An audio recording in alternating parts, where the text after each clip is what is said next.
Now these are some of the images I took many, many years ago, 40 years ago almost. Close-ups of the Grassy Knoll area where the president was shot. Now some people can claim these are just lights and shadows, but some people claim a lot of Kennedy things. was first wounded. All I can tell you is these are just pure magnification. Photo analyst Bobby Hunt. It is a black shape, apparently the head and shoulders of a man. In the region of the, what we'd call the face, there was some pink tones, purported to be flesh tones. And there was also an object which looked like a rifle with a flash suppressor or a nozzle on the rifle. But we concluded that this was a human being. That conclusion was derived from the enhancement and from some color That's their spectrographic close-up. analysis This is we my did on the visible close-up. flesh tones of the object.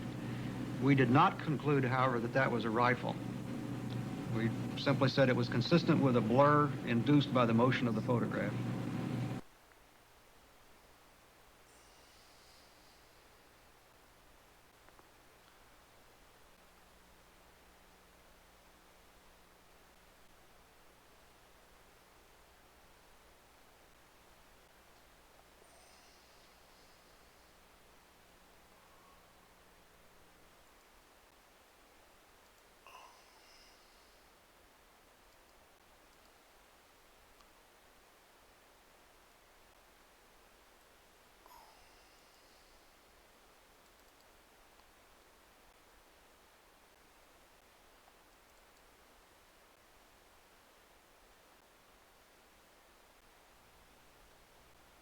In a position that was closer than anybody else, just from by happenstance, that allowed me to look for some period of time at the president's head wound. This was a suspicious image as I was focusing on near the back of the wall. Perry, who was enlarging the wound in the neck to do the tracheostomy, told me that the small wound in the neck looked like an entrance wound.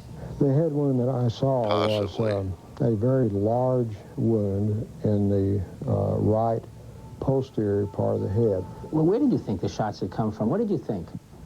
But I think, even then, that I would have thought that this was certainly an exit wound in the back of the head, and that therefore the shot must have come from the front.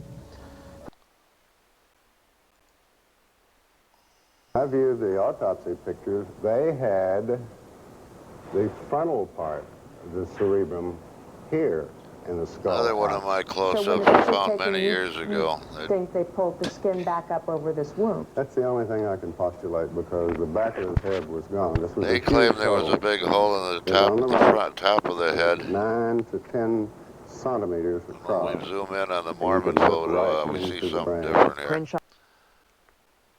Right where the Dallas doctors described it. The large hole is at the front of the head. See something else. This is just almost a personal a question. Are you so what we're dealing with here is just pure forgery of the autopsy. At President Kennedy somewhere from the front? Yes. Are you equally comfortable, or are you not comfortable with the notion that there is forgery of some sort in the official documents of this? I feel there probably is. I certainly could not be held down to saying exactly how that is, or even approximately how it is, perhaps. But I feel what they always have claimed, this looks like an exit wound. Some kind of attempt to cover up what was going on. Let me show you, to my best recollection, what the wound looked like to me that day in trauma room 1. Before each doctor looked at the photos, he described the wounds he had seen back in 1963. I could see the president's head wound quite well, and I was probably looking into a wound that was on the lateral or the side part of the head and the back part of the head. It would be this portion of the head right here. As I remember, they've managed to move that wound all over the head. Wound, big deficit in his skull and the temporal parietal area.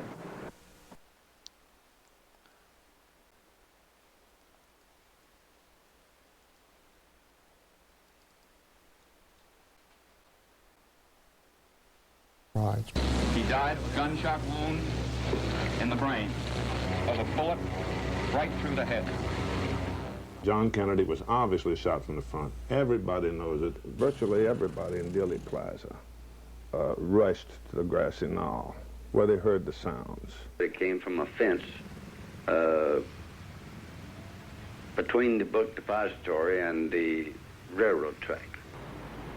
From behind the overpass over there, triple overpass. Right over about 20 or 30 feet from the other end of that little picket fence.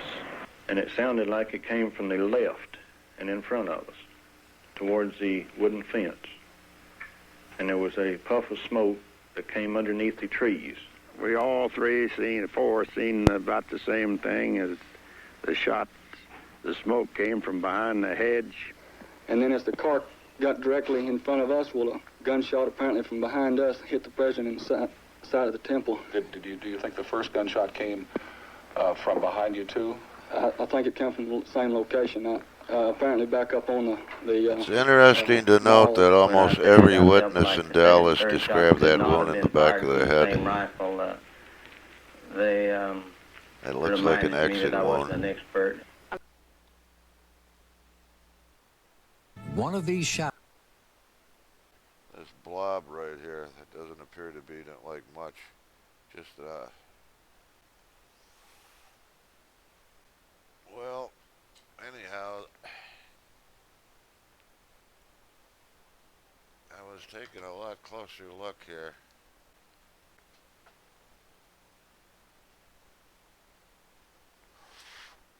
Let's see if you see what I saw.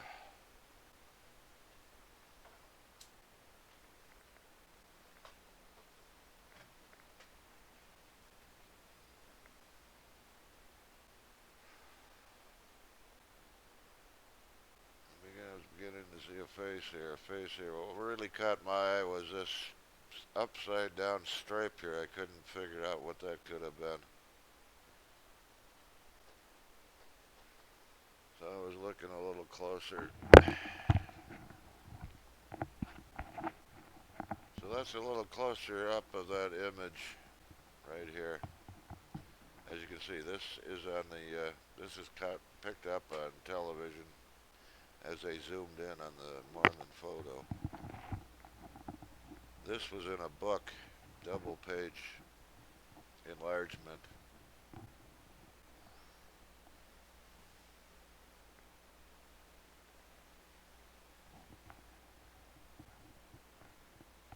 So you get the gist of it. I was looking there, and let's take a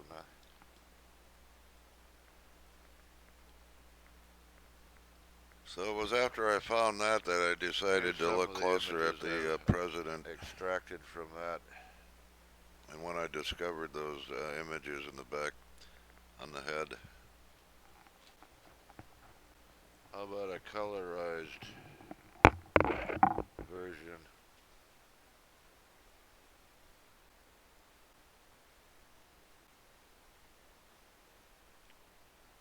One face there, one face here. So you can imagine my surprise when I seen this image, and then I went to look at the president, and it all seemed to add up. Well, I gotta do it this way. I got all kinds of images here. Yes, there it is. Here's an independent close-up somebody did. I don't even know who it was, but this was a digitally enhanced version of the Mormon photo. They never even noticed this. I made a enlargement and I put it up here in the front. They were looking. So yeah, they were zooming in over here on this image right here. Back along here. It could possibly be a treat, but they never even noticed this. I know it's hard to see. I didn't see it for several minutes. And once I started putting the pieces together, once the brain starts putting the pieces together, like I say, all I was looking at was this upside down V. Let's see, there should be something. that upside down V.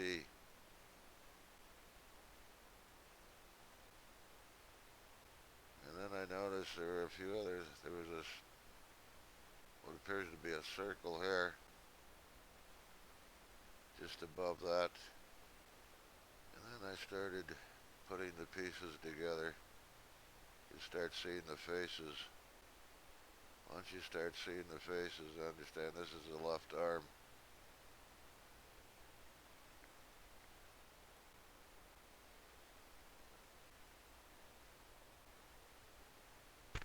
That's the History Channel, that's the close-up.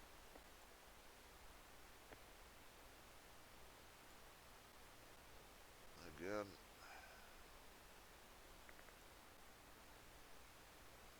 I'm losing my...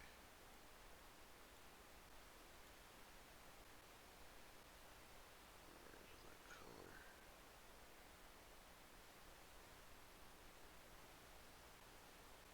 There's the colorized.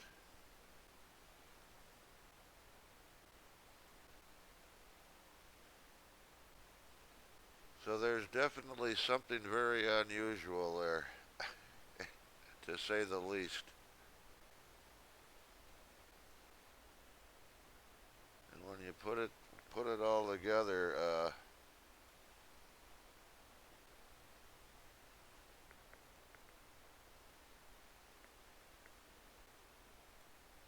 can find that one again.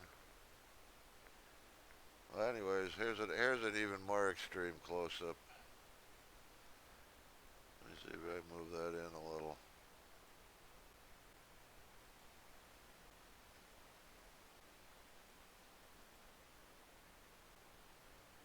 Now, this is very curious that at that distance, I mean, it's picking up this, and it does look like some writing much similar to this. That's a very long distance.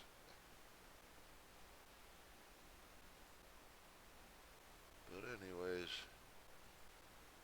I can't get this to work.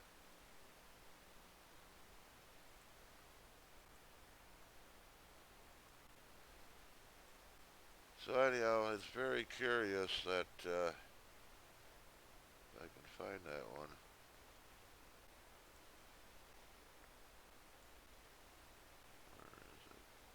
It's very curious that you'd have two images like that found in this one photograph. And not only that, but an image like that also. Now, anyone who thinks over here on the right was found by Jack White and Gary Mack about the same time I found this image, but they got... And as far as I'm concerned, this makes more sense than it showed up on The Men Who Killed Kennedy, and I thought it was going to be this one, and nobody ever knew. I had this image when they released this. So not just one, but two. Very curious.